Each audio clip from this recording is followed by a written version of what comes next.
Reginald on Besetting Sins, The Woman Who Told the Truth, by Saki.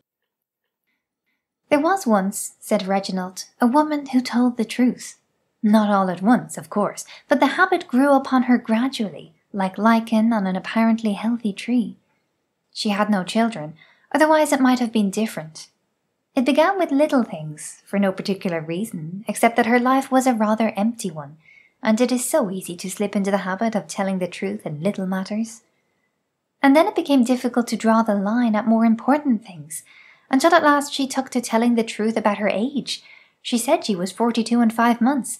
By that time, you see, she was veracious even to months.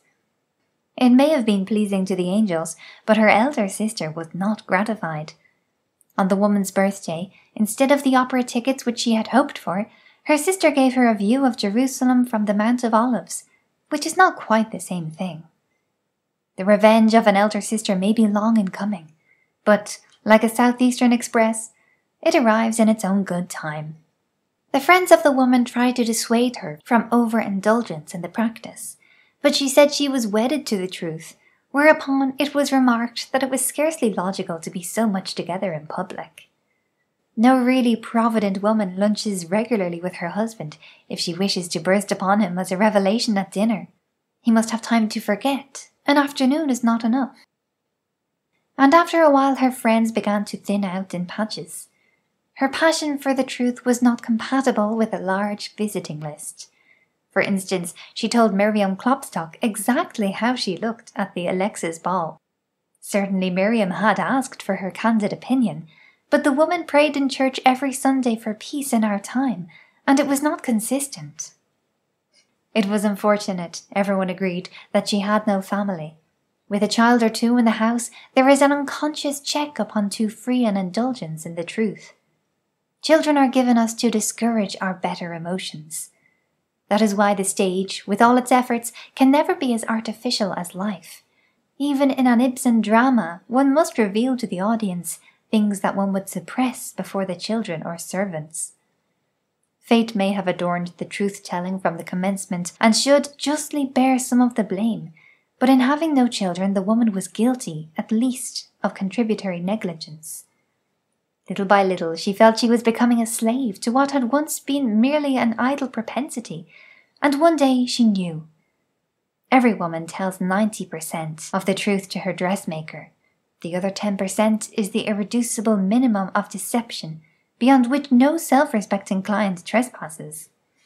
Madame Draga's establishment was a meeting ground for naked truths and overdressed fictions, and it was here, the woman felt, that she might make a final effort to recall the artless mendacity of past days.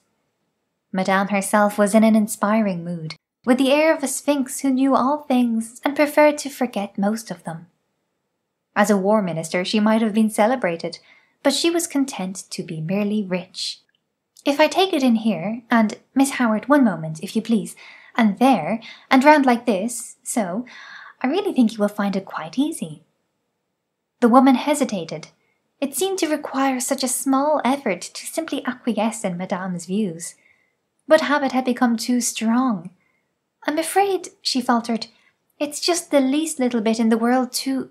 And by that least little bit, she measured the deeps and eternities of her thraldom to fact.